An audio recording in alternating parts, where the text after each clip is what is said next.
Hello students, कैसे हो आप सभी लोग। 11 मार्क्स 11 मार्क्स के चलते एक आदमी को, एक स्टूडेंट को अपनी लाइफ से हाथ धोना पड़ा। सुनते ही हमारा दिल बैठा जाता है, बट ये बात बिल्कुल सच है स्टूडेंट्स। इसी साल रीनी 2026 के रिजल्ट के बाद महाराष्ट्र के अहिल्यानगर जो है जगह पे एक 19 साल की स्टूडेंट ने 166 मार्क्स उसके आए थे और सिर्फ 11 नंबर उसके जो क्वालिफाइंग मार्क्स है उसके कम थे, जिसकी वजह से उसने अपने जो है सुसाइड कमिट किया। अब यहाँ पर मैं इस चीज़ में नहीं जाता कि कौन सी कैटेगरी बिलोंग करता था, ठीक है, रिजर्व कैटेगरी, बिकॉज तब ये दूसरी चीज़ आ जाएगी ना। मैं ये कहता हूँ कि मैं ये एनटीए से सवाल पूछना चाहता हूँ, एनएमसी से सवाल पूछना चाहता हूँ, नहीं, मुझे किसी से कुछ सवाल नहीं पूछना, ठीक है, क्योंकि जिसका लॉस हुआ उनको पता है कि क्या लॉस हुआ। हमें उस चीज़ में, उस पॉलिटिक्स में मैं नहीं जाना चाहता। और स्टूडेंट, पता है जो है सबसे पैथेटिक बात क्या थी, जैसे सुसाइड नोट पर लिखा हुआ था कि मम्मी पापा आपने मेरा बहुत साथ दिया, आपने हमेशा मुझे सपोर्ट किया, बट मैं आपकी उम्मीद पे खरी नहीं उतर पाई। भैया आपने जो है मुझे पेरेंट्स से ज़्यादा सपोर्ट किया, एक इच्छा आप लोगों ने रखी थी, एक ही विश पूरी मांगी थी आपने, जो मैं उससे भी पूरा नहीं कर पाई। सोचिए उस परिवार पे, उस भाई पे क्या गुजरी होगी। बट यहाँ पर स्टूडेंट्स जो पेरेंट्स हैं, मैं आप सभी से एक सवाल, इनफैक्ट आज का जो वीडियो है मैं आप सभी से तीन सवाल पूछना चाहता हूँ। पहले मैं स्टूडेंट से पूछना चाहता हूँ, then parents and then coaching institute से, ठीक है। आप जवाब दें या ना दें, अगर आपको सही लगता है तो प्लीज़ आप कमेंट कीजिएगा, अगर आपको ठीक है जवाब लगता है तो आप दीजिएगा, बट मैं चाहता हूँ कि आप इस चीज़ पर जस्ट एक बात सोचें। तो पहला मैं सवाल करता हूँ स्टूडेंट से। स्टूडेंट्स, आप लोग जो है इस समाज का फ्यूचर है, जो हम कहते हैं जेनजी, ठीक है। तो ये सब जेनजी बोलने से, आप इसको जो है शो ऑफ करने से कुछ नहीं होता। आप इस समाज का, इस देश का, इस सोसाइटी का जो है फ्यूचर है। अब मैं आपसे पूछता हूँ कि क्या आपको नहीं पता कि आपके फ्यूचर के लिए क्या ठीक है? क्या आप जब आप जो है, अगर मैं एआई की बात करूँ तो क्या एआई का मतलब सिर्फ इतना होता है कि टेक्स्ट से इमेज बनाओ, इमेज से वीडियो बनाओ, ठीक है, या कुछ शॉर्ट फॉर्म करो, एप्लीकेशन लिखो, कुछ अगर होमवर्क दे रखा है तो वो करो? क्या सिर्फ यही एआई का यूज़ है? क्या एआई का या सोशल मीडिया का कोई भी कंस्ट्रक्टिव यूज़ नहीं है? अगर है तो आप वो क्यों नहीं करते? आप मुझे बताइए, ठीक है। कि आपको, अब जैसे आप देखेंगे वीडियो में, जो मैं देखता हूँ काफ़ी सारे जो वीडियोस में आता रहता है कि इन चीज़ों को आप पढ़ लो, बस ये 10 पेज आप पढ़ लो और आप जो है नीट में, जेईई में, किसी भी एग्जाम में टॉप कर जाओगे और आप उससे मान लेते हो। तो आप क्यों मान लेते हो स्टूडेंट्स? क्या इतना भी दिमाग नहीं है आप में? हाँ, क्या आपको नहीं पता कि अगर यही 10 पेज, ये जो आदमी आपको कह रहा है कि ये 10 पेज पढ़ के आप ये टॉपर बन जाइए, नीट के टॉपर बन जाइए, ठीक है, तो वो खुद टॉप क्यों नहीं करता? ठीक है। तो मैं आपसे ये, ना मैं कोई आर्ग्यूमेंट कर रहा हूँ, ना मैं कुछ कर रहा हूँ, बस मैं इतना चाहता हूँ कि आप इस चीज़ को सोचिए, ठीक है, कि रील और रियल लाइफ में डिफरेंस है। और आज भी स्टूडेंट्स, आज भी जो स्टूडेंट कंसिस्टेंटली पढ़ता रहता है, ठीक है, ऑफ कोर्स सोशल मीडिया का यूज करता है, बट कंस्ट्रक्टिव पर्पस से करता है, वो डेफिनेटली आगे बढ़ता है और अपने हर एक गोल को अचीव करता है। सो ये एक बहुत बड़ा एडवांटेज है सोशल मीडिया, अगर आप इसका कंस्ट्रक्टिव यूज करो। But this is not the only thing कि आप सोचो कि मैं हर चीज़ छोड़ के सिर्फ मैं ये, अगर कुछ रील्स देखनी है, कुछ वीडियोस देखनी है तो यही मुझे पास करा देंगे। तो प्लीज़ इस बात पे आप सोचिए, जिससे आपको होता है क्या स्टूडेंट्स, आप इस गलत भ्रम में रहोगे, सोल्यूशन में रहते हैं, फिर डिल्यूशन में रहते हैं, और फिर जब रिजल्ट नहीं आता देन आप पैनिक स्टेट में जाते हो और आप कुछ ऐसी गलत स्टेप उठाते हो। सोचिए और जवाब दीजिए। नाउ नेक्स्ट मैं दूसरा क्वेश्चन पूछता हूँ पेरेंट्स से।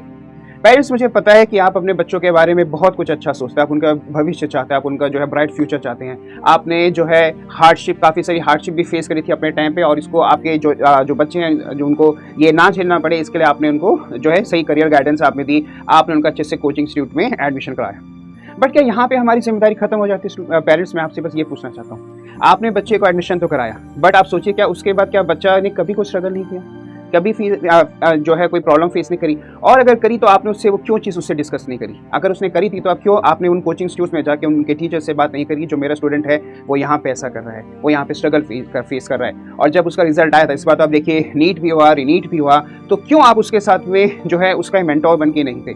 आप हमेशा ये सोचते रहे कि उस स्टूडेंट के इतने मार्क्स आए, उसके 720 में से 650 प्लस आए, उसके इतने मार्क्स आए, ठीक है। बट एक चीज़ आप सोचिए, उस बच्चे को जिसको सबसे ज़्यादा ज़रूरत थी, क्या आप उसके साथ थे? सोचिए, बिकॉज यही आपका जो छोटा जो स्टेप्स है ना, जो पेरेंट्स है, यही एक बहुत बड़ा इंपैक्ट क्रिएट करता है आपके बच्चों की लाइफ पे, उनके फ्यूचर पे, उनके करियर पे, ठीक है। आप सोचिए इस चीज़ को, बिकॉज ऐसा तो नहीं होगा कि बच्चा ने 2 साल में कुछ प्रॉब्लम फेस नहीं किया, ठीक है, और सीधा वो नीट में जाके गया, ठीक है, चाहे वो स्कूल में पढ़ रहा हो, चाहे कोचिंग में पढ़ रहा हो, चाहे उसने पर्सनलाइज कोचिंग करी हो, वो स्ट्रगल किया होगा। अगर उसका रिजल्ट, अगर उसका नीट में स्कोर नहीं आ रहा तो ये 2 साल में उसने स्ट्रगल किया होगा, तो आप क्यों समय उसके साथ नहीं थे? तो जिन पेरेंट्स उनके साथ है, तो देखिए आज वहाँ पर उनके पेरेंट्स के और बच्चों के बीच में एक अच्छा सा बॉन्ड बना हुआ है, और अभी वो आगे प्लान कर रहे हो। अगर नहीं है तो आप देखिए इससे क्या इंपैक्ट पड़ता है। इससे बच्चे के ऊपर गलत इंपैक्ट पड़ता है, उसे लगता है कि इस लाइफ में वो अकेला है, अगर कुछ भी हो गया तो उससे कोई भी संभालने वाला नहीं है, और वो इसी वजह से गलत कदम उठाने को जाता है। प्लीज़ डू थिंक, ठीक है। और तीसरा सवाल मैं पूछता हूँ कोचिंग इंस्टीट्यूट से। मैं किसी पर्टिकुलर कोचिंग की बात नहीं कर रहा, ना ही मैं किसी बड़े बड़े ब्रांड को टारगेट कर रहा हूँ, बिकॉज जैसा आपको मैंने बताया कि मेरा ये जो चैनल है किसी भी कोचिंग इंस्टीट्यूट से, किसी यूनिवर्सिटी से एफिलिएटेड नहीं है। बट एक सिंपल क्वेश्चन मैं आपका जानना चाहता हूँ। देखिए जो स्टूडेंट्स, पेरेंट्स, जो कोचिंग स्टूडेंट्स हैं, मुझे भी काफ़ी टाइम हो गया, 15 साल से मैं पढ़ा रहा हूँ, and I am rank specialist. मैंने हर साल जो है, ठीक है, मैंने पहले तो मैं सारे जो रिटर्न एग्जाम थे खुद भी मैंने क्वालिफाई करा। मैं उसी तरीके से मैं बच्चों को भी मेंटोर करता हूँ कि आप भी आइए और एक एवरेज रैंक से आप एक ऑर्डिनरी बच्चे से एक्स्ट्राऑर्डिनरी बनिए। वैसे तो ऑर्डिनरी बोर्ड के स्टूडेंट कुछ मतलब ऑर्डिनरी एक्स्ट्राऑर्डिनरी जो है ये सब जो है दिमाग का ऐसा खेल है, ये सब आपके एफर्ट्स जो हैं उसके ऊपर डिपेंड करता है आपका। तो मैं स्टूडेंट्स को हमेशा एक चीज़ कहता हूँ कि first you become ordinary, one step extra, and then you become extraordinary, ठीक है। तो वो चीज़ पे भी चलो मैं नहीं जाता, बट मैं आपसे ये चीज़ पूछना चाहता हूँ जितने भी कोचिंग इंस्टीट्यूट्स हैं कि आप लोगों ने उस बच्चे पे ध्यान क्यों नहीं दिया? क्यों? क्या उसने फीस नहीं थी? क्या उसने पैसे नहीं दिए? इनफैक्ट अगर आप देखें तो जो मैक्सिमम जो बल्क है वो इन्हीं बच्चों से ही तो जो है रेवेन्यू आता है किसी भी चीज़ का। बिकॉज देखिए, अब चलिए रेवेन्यू की पार्ट भी अब चलिए मैं छोड़ दूँ, बिकॉज क्या ये हम थोड़ा जो एकेडमिक्स की बात करते हैं, ठीक है, teaching still is a noble profession, ठीक है, तो उनमें आता है। तो मैं ये जानना चाहता हूँ कि जब उस बच्चे ने हर चीज़ पूरी करी, आपने जब जो डिमांड किया उसने किया, तो जब वो प्रॉब्लम फेस कर रहा था तो आपने उसकी तरफ क्यों ध्यान नहीं दिया? ठीक है, हम हमेशा कहते रहते हैं, आज भी मैं देखता हूँ कि जैसे नीट का एग्जाम होता है पहले ये जो है एक दौड़ लगी रहती है कि कौन पहले जो है आंसर की बताएगा नीट के पेपर की, कौन ये बताएगा कि मेरे 700+ इतने स्टूडेंट्स थे, 600+ इतने स्टूडेंट्स थे। हर कोई इस दौड़ में लगा हुआ है। बट यहाँ पे सोचिए, उस बच्चे की बात सोचिए, क्या उस बच्चे के पीछे किसी को कंसर्न है? कोई कंसर्न नहीं है, ठीक है। हम हमेशा कह देते हैं कि हाँ उनके साथ तो हम विजय रथ पे जा रहे हैं, उनके साथ रैली निकाल रहे हैं, नाच गा रहे हैं जो टॉपर्स है, और दूर बैठा एक बच्चा जो सिर्फ एक जो कहते हैं ना कि दूर बैठ के बस तालियां बजा रहा है, जो सोचे कि काश मैं ऐसा होता, मुझ में क्या कमी रह गई। अब इसका इम्पैक्ट क्या पड़ता है? आप देखिए कि अगर जो है या तो फिर वो ड्रॉप करेगा, ड्रॉप पे ड्रॉप करेगा, या तो फिर वो लाइफ के जिस भी फील्ड में जाएगा उसको ये लगेगा कि मैं यहाँ पे पीछे था, जो कि बिल्कुल भी नहीं है। तो उस बच्चे के दिमाग में गलत इंपैक्ट पड़ा कि वो अब लाइफ में हमेशा पीछे रहेगा, जो कि बिल्कुल भी नहीं होना चाहिए। और यहाँ पर एक असली मेंटर, एक अच्छे कोचिंग इंस्टीट्यूट का फर्क आता है, ठीक है, कि अगर आप बच्चे के अंदर वो कॉन्फिडेंस डालते हैं तो ठीक है, बच्चे का हुआ नहीं हुआ वो अलग बात है, डॉक्टर बना नहीं बना, बट वो सक्सेसफुल बन सकता है। आप उसको बताइए। And here comes the role of a mentor. आपने क्यों अच्छे टीचर्स जो थे आपने सब उनके ऊपर देखे, जो सब टॉपर्स थे, उन बच्चों के साथ जो आपको लगता है, क्योंकि आपको भी पता है कि कौन से अच्छे टीचर्स हैं। इनफैक्ट टीचर तो सारी अच्छे रहते हैं, बट क्या रहता है कि कोई अच्छा कनेक्ट कर पाते हैं स्टूडेंट्स के साथ में, तो क्यों आपने वो अवेलेबल नहीं करा है? आपने क्यों उनको नहीं बोला कि रेगुलर काउंसलिंग सेशन आप कीजिए उन स्टूडेंट्स के साथ में, ठीक है, बिकॉज जैसे ही सिलेबस खत्म हुआ हमारा सारा फोकस चला जाता है टॉपर्स पर। तो मैं एग्री करता हूँ कि हाँ टॉपर्स इंपॉर्टेंट है, बट क्या ये बच्चे इंपॉर्टेंट नहीं है? प्लीज सोचिए इस बारे में। मैं मानता हूँ कि ठीक है, अगर आपके 700 में से अगर आपके 720 वाले एक दो स्टूडेंट आके तो ठीक है, बट अगर 700 या 650 आपकी बल्क आ जाए तो क्या वो बुरा है? और चलिए अगर ये भी नहीं तो एटलीस्ट हमारी मॉरल ड्यूटी बनती है, एथिकल ड्यूटी हमारी बनती है कि उन बच्चों के साथ में हम रहें, उन पेरेंट्स के साथ में हम रहें। क्योंकि आप देखिए, जब कोई बच्चा एक एग्जाम देता है तो सिर्फ उसका एग्जाम नहीं होता, ये पूरी फैमिली का एग्जाम होता है, और उसने भरोसा करके आपके ऊपर जो है अपने बच्चे को, अपने जो है सपनों को दिया है, तो प्लीज आप भी उनका ख्याल रखिए।